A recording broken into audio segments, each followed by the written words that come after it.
ഇടുക്കിയിൽ വീട്ടമ്മയെ കൊലപ്പെടുത്തിയ കേസാണ്. വീട്ടമ്മയെ മരിച്ച നിലയിൽ കണ്ടെത്തിയ സംഭവം കൊലപാതകമെന്ന് പോസ്റ്റ്മോർട്ടം റിപ്പോർട്ട്. ഇടുക്കി ശങ്കരപാണ്ടിമെട്ടിൽ ജഗൻമോഹന്റെ ഭാര്യ ശാന്തിയാണ് കൊല്ലപ്പെട്ടത്. ഇവരെ കഴുത്തിൽ തോർത്തുമുറുക്കി ശ്വാസം മുട്ടിച്ചാണ് കൊലപ്പെടുത്തിയതെന്നാണ് പോസ്റ്റ്മോർട്ടം റിപ്പോർട്ടിലെ കണ്ടെത്തൽ. കേസിൽ ജഗൻമോഹന്റെ സഹോദരി ഭർത്താവ് രാമകൃഷ്ണനെ ശാന്തൻപാറ പോലീസ് കസ്റ്റഡിയിലെടുത്തു. വിവരങ്ങളുമായി പ്രിൻസ് ജെയിംസ് ചേരുന്നുണ്ട് ഇടുക്കിയിൽ നിന്ന്. പ്രിൻസ്, ഇത് കഴിഞ്ഞ ദിവസമാണ് ഈ വീട്ടമ്മ ഈ ശാന്തിയെ മരിച്ച നിലയിൽ കണ്ടെത്തിയത്. ഇത് എന്താണ് കൊലപാതകത്തിന് കാരണമെന്ന് വ്യക്തമായിട്ടുണ്ടോ? ടോം, കഴിഞ്ഞ 4-നാണ് ജഗൻമോഹൻ ഭാര്യ ശാന്തിയെ വീട്ടിൽ മരിച്ച നിലയിൽ കണ്ടെത്തിയത്. അതായത് ഈ ശാന്തി മാത്രം വീട്ടിലുണ്ടായിരുന്ന സമയത്ത് ജഗൻമോഹന്റെ സഹോദരി ഭർത്താവ് രാമകൃഷ്ണൻ വീട്ടിലേക്ക് എത്തുകയായിരുന്നു. ആ വീട്ടിലേക്ക് എത്തിയത് ആണി വാങ്ങാൻ എന്ന രീതിയിൽ വീട്ടിലേക്ക് എത്തുകയായിരുന്നു. ഈ സമയത്ത് ശാന്തി ജഗൻമോഹനെ വിളിച്ച് ഈ രാമകൃഷ്ണൻ വീട്ടിലെത്തി കാര്യം പറയുകയും ചെയ്തു. ഒപ്പം ആണി കണ്ടെത്തിയില്ല എന്ന് പറഞ്ഞു. തുടർന്ന് ജഗൻമോഹൻ പറഞ്ഞു താൻ വരുമ്പോൾ ഈ ആണി ആവശ്യപ്പെട്ട സാധനം എടുത്തു നൽകാമെന്നൊക്കെ പറയുകയായിരുന്നു. എന്നാൽ പിന്നീട് ജഗൻമോഹൻ അല്പസമയത്തിന് ശേഷം വീട്ടിലേക്ക് എത്തിയപ്പോൾ വീട്ടിൽ മരിച്ച നിലയിൽ അല്ലെങ്കിൽ വീട്ടു തറയിൽ വീണ് കിടക്കുന്ന നിലയിൽ ശാന്തിയെ കണ്ടെത്തുകയായിരുന്നു. ഒപ്പം രാമകൃഷ്ണൻ ഇവിടെ ഉണ്ടായിരുന്നു. ഈ വീടിന് തിരക്കിയപ്പോൾ തനിക്ക് ചായ എടുത്തു വരുന്നതിനിടെ ചായ എടുത്തതിനായി ശാന്തി എത്തുകയും തുടർന്ന് ചായ തന്ന ശേഷം ഇവർ കുഴഞ്ഞു വീഴുകയുമായിരുന്നു എന്നാണ് അറിയിച്ചത്. തുടർന്ന് ഇരുവരും ചേർന്ന് ഇവരെ ആശുപത്രിയിൽ എത്തിക്കുകയും ചെയ്തു. അങ്ങനെ തുടർന്ന് പോസ്റ്റ്മോർട്ടം റിപ്പോർട്ടിലാണ് എന്നാൽ ശാന്തി കുഴഞ്ഞു വീണ് മരിച്ചതല്ല, പകരം ഇവരുടെ കഴുത്തിൽ കുരുക്ക് ഉണ്ടാക്കി അല്ലെങ്കിൽ കഴുത്തിൽ ശ്വാസം മുറുക്കിയാണ് കൊലപ്പെടുത്തിയതെന്ന് മനസ്സിലാകുന്നത്. ശാന്തിയെ രാമകൃഷ്ണൻ കൊലപ്പെടുത്തുകയാണെന്നാണ് മനസ്സിലാകുന്നത്. തോർത്തോ അതുപോലെയുള്ള വസ്തുക്കൾ ഉപയോഗിച്ച് ഇവരുടെ കഴുത്തിൽ മുറുക്കി അവരെ കൊലപ്പെടുത്തുകയാണെന്നാണ് കരുതുന്നത്. എന്തായാലും രാമകൃഷ്ണൻ ഇയാളെ ഇപ്പോൾ പോലീസ് കസ്റ്റഡിയിലെടുത്തിട്ടുണ്ട്. ജഗൻമോഹന്റെ സഹോദരി ഭർത്താവാണ് രാമകൃഷ്ണൻ. ഇയാൾ മറ്റെന്തൊക്കെയോ കുടുംബപരമായ പ്രശ്നങ്ങളൊപ്പം ഇവരുടെ സ്വഭാവ ദൂഷ്യമുണ്ട് എന്നൊക്കെയുള്ള ആരോപണങ്ങൾ രാമകൃഷ്ണൻ ഉന്നയിക്കുന്നുണ്ട്. അങ്ങനെയുണ്ടായ പകയാണ് കൊലപാതകത്തിലേക്ക് നയിച്ചതെന്നാണ് കരുതുന്നത്. എന്തായാലും വിശദമായ അന്വേഷണം പോലീസ് നടത്തുകയാണ്.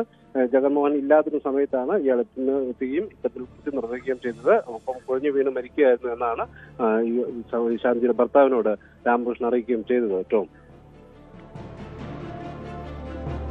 അങ്ങനെ ഒരു സംശയം ഏതെങ്കിലും ഘട്ടത്തിൽ ഈ രാമകൃഷ്ണനെ കേന്ദ്രീകരിച്ച് സംശയം പോലീസിനോ ബന്ധുക്കൾക്കോ ഉണ്ടായിരുന്നോ? എങ്ങനെയാണ് അത് രാമകൃഷ്ണനാണ് കൊലപാതകം നടത്തിയതെന്ന് സ്ഥിരീകരിക്കാൻ കഴിഞ്ഞത്? അതായത് ടോം, അന്നേ ദിവസം സംഭവം നടക്കുന്ന ദിവസം രാമകൃഷ്ണൻ വീട്ടിലേക്ക് എത്തിയത് കൃത്യമായി ജഗൻമോഹനെ ഭാര്യ ശാന്തി വിളിച്ചറിയിച്ചിരുന്നു. വിവിധ ആവശ്യങ്ങൾക്കായി വസ്തുക്കൾ ആവശ്യപ്പെട്ട് വീട്ടിലേക്ക് എത്തി വിവരം അറിയിച്ചിരുന്നു. ആ വസ്തുക്കൾ ഇല്ല എന്ന് അറിയിക്കുകയും അതേ തുടർന്ന് താൻ എത്തുമ്പോൾ എടുത്തു നൽകാമെന്ന് അറിയിക്കുകയും ചെയ്തു. അങ്ങനെ ഈ രാമകൃഷ്ണനെ ജഗൻമോഹൻ വീട്ടിലായിരുന്നു. ജഗൻമോഹൻ വീട്ടിലേക്ക് എത്തുമ്പോൾ രാമകൃഷ്ണൻ ആ സംഭവ സ്ഥലത്തുണ്ടായിരുന്നു.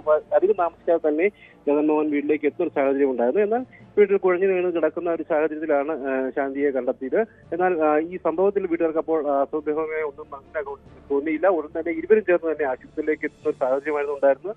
എന്നാൽ പോലീസിന്റെ സാഹചര്യത്തിന് സംശയം ഉണ്ടായിരുന്നെങ്കിൽ പോലും പോസ്റ്റ്മോർട്ടം റിപ്പോർട്ടിലെ സംശയങ്ങളാണ് ഇത്തരത്തിൽ കേസിലേക്ക് വിവരം എത്തുകയും അത് പ്രതിയിലേക്ക് സൂചന നൽകുകയും ചെയ്തത്. ഉടൻ തന്നെ രാമകൃഷ്ണനെ അറസ്റ്റ് ചെയ്യുന്നുള്ള നീക്കമൊക്കെ ശാന്തൻപാറ പോലീസ് നടത്തുന്നു. എന്തായാലും ഈ സംഭവത്തിൽ കഴുത്തിൽ കുരുക്കി ഉണ്ടാക്കി അല്ലെങ്കിൽ കഴുത്ത് ഞെരിച്ചാണ് കൊലപ്പെടുത്തിയെന്ന നിഗമനത്തിലേക്ക് പോലീസ് എത്താൻ സാധിച്ചു. ഒപ്പം രാമകൃഷ്ണൻ ഈ വിധത്തിൽ കുറ്റസമ്മതം നടത്തിയതായാണ് നമുക്ക് അറിയാൻ കഴിയുന്നത്. എന്തായാലും ഇത് സംബന്ധിച്ചുള്ള തെളിവെടുപ്പ് അടക്കമുള്ള നടപടികൾ ഇപ്പോൾ പുരോഗമിക്കുകയാണ്. കുടുംബപരമായ പ്രശ്നങ്ങൾ നിലനിൽക്കുന്നതാണ് കൊലപാതകത്തിലേക്ക് നയിച്ചതെന്നാണ് പ്രാഥമികമായി ലഭിക്കുന്ന വിവരം. എങ്കിൽ അല്ലാതെ മറ്റെന്തെങ്കിലും സാഹചര്യങ്ങൾ ഉണ്ടോ എന്നതും പോലീസ് പരിശോധിക്കും. കൃത്യമായും ജഗൻമോഹൻ, അതായത് ശാന്തിയുടെ ഭർത്താവ് ഇല്ലാത്ത സമയത്താണ് ഇയാൾ വീട്ടിലേക്ക് എത്തുന്നത്. ആ വിവരം ശാന്തി സ്വന്തം ഭർത്താവിനെ വിളിച്ചറിയിക്കുകയും ചെയ്തിരുന്നു. ആ സമയത്താണ് ഇത്തരത്തിലൊരു കൃത്യം നടക്കുകയും ചെയ്തത്. എന്തായാലും ഇതിനെ സംബന്ധിച്ച് മറ്റ് ദുരൂഹതകളുണ്ടോ, മറ്റെന്തെങ്കിലും നടപടി ഉണ്ടായിട്ടുള്ളോ എന്ന അടക്കമുള്ള വിവരങ്ങളും പോലീസ് ശേഖരിച്ചു വരികയാണ്. രാമകൃഷ്ണനെ ഇപ്പോൾ തീർച്ചയായും ഈ കൊലപാതകത്തിൽ ഈ രാമകൃഷ്ണൻ മാത്രമാണോ പങ്ക്, അതോ കൂടുതൽ പേർക്ക് പങ്കുണ്ടോ? അതേക്കുറിച്ച് പോലീസ് അന്വേഷിക്കുന്നുണ്ടോ പ്രിൻസ്? ടോം, തീർച്ചയായും ഈ വിഷയത്തിൽ കൂടുതൽ ബന്ധങ്ങളുണ്ടോ, മറ്റുള്ള ആരെങ്കിലും ബന്ധമുണ്ടോ എന്ന അടക്കമുള്ള കാര്യങ്ങൾ പോലീസ് പരിശോധിച്ചുകൊണ്ടിരിക്കുകയാണ്. ഈ ശാന്തിക്ക് മറ്റു ബന്ധങ്ങൾ ഉണ്ടായിരുന്നു, അത്തരത്തിലുള്ള കാര്യങ്ങളാണ് ഈ കൃത്യം നടത്താൻ ഇടയാക്കിയതെന്ന ഒരു മൊഴി രാമകൃഷ്ണൻ പോലീസിനോട് പറഞ്ഞിട്ടുണ്ട്. ആ ഒരു സാഹചര്യത്തിൽ മറ്റേതെങ്കിലും ബന്ധങ്ങളുണ്ടോ, അതായത് കൃത്യമായി ഇയാൾ ഭർത്താവില്ലാത്ത സമയത്ത് ഇയാൾ വീട്ടിലേക്ക് വരുന്നു, തുടർന്ന് ഭർത്താവിനെ ശാന്തി വിവരം അറിയിക്കുന്നു, തുടർന്ന് ഉടൻ തന്നെ അധികം താമസിയാതെ തന്നെ ഭർത്താവ് വീട്ടിലേക്ക് എത്തുന്നു. കുഴഞ്ഞു വീണ് നടക്കുന്ന അവസ്ഥയിലുണ്ടായ ഭാര്യ ഇരുവരും ചേർന്ന് ആശുപത്രിയിലേക്ക് എത്തുന്നു. അങ്ങനെയുള്ള ഒരു സാഹചര്യങ്ങളൊക്കെ ഈ സംഭവത്തിലുണ്ട്. മറ്റാർക്കെങ്കിലും കൃത്യമായൊരു ബന്ധമുണ്ടോ, ഇടപെടലുണ്ടോ എന്നതടക്കമുള്ള കാര്യങ്ങൾ പോലീസ് അന്വേഷിച്ചു വരികയാണ്. ടോം.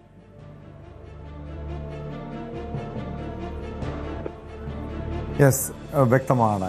പ്രിൻസ് ജെയിംസ് ആണ് വിവരങ്ങൾ നൽകിയത്. ഇടുക്കിയിലാണ് വീട്ടമ്മയുടെ മരണം കൊലപാതകമാണെന്ന് കണ്ടെത്തിയിരിക്കുന്നത്. ഭർത്താവിൻ്റെ സഹോദരി ഭർത്താവിനെ കേന്ദ്രീകരിച്ചാണ് അന്വേഷണം നീങ്ങുന്നത്. ഇയാൾ പോലീസിന്റെ കസ്റ്റഡിയിലുണ്ട്. കൂടുതൽ വാർത്തകൾക്ക് News 18 Keralam YouTube channel subscribe ചെയ്യുക.